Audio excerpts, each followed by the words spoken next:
ప్రభుత్వ వైద్య కళాశాలల్లో మేనేజ్మెంట్ కోటా తీసుకొచ్చింది జగన్మోహన్ రెడ్డి గారు.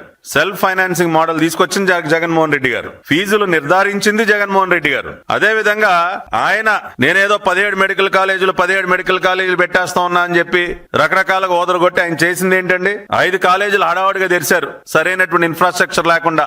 మిగతా 12 కాలేజీలు అటకెక్కిపోయాయి. ఇవాళ మేము దానిలో 10 కాలేజీలు 2 ఫేజెస్ లో ఫేజ్ 1 అండ్ ఫేజ్ 2 తీసుకుని మేము ఇవాళ పీపీపీ మోడల్లో మేము కాలేజీలు ఎస్టాబ్లిష్ చేయడానికి ఇవాళ మేము పూనుకున్నాం. ఇవాళ గతంలో 22 మెడికల్ కాలేజీలు ఏర్పాటు చేసినటువంటి చరిత్ర నారా చంద్రబాబు నాయుడు గారిదండి. మీరు చేసింది ఏంటి? అసంపూర్తిగా ఒక 5 కాలేజీలు. అంతేకాకుండా తిరుపతిలో బర్డ్ ఆసుపత్రి గాని, టాటా క్యాన్సర్ ఇన్స్టిట్యూట్ గాని ఎవరు తీసుకొచ్చారు? చంద్రబాబు నాయుడు గారు కాదా?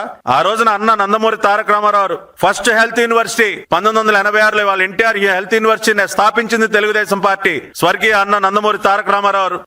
మీరు తండ్రి గారు గాని ఒరగబెట్టారా ఈ రాష్ట్రానికి? ఏ స్కీమ్ తీసుకున్నా దాని వెనక స్కామే కదా సార్ ఉండేది. ఇవాళ 2015లో మంగళగిరిలో అత్యద్భుతంగా నడుస్తోంది all India institute of medical sciences. ఎవరు తీసుకొచ్చారు? నారా చంద్రబాబు నాయుడు గారు కదా? మీరేం తెచ్చారు 1924 మధ్య?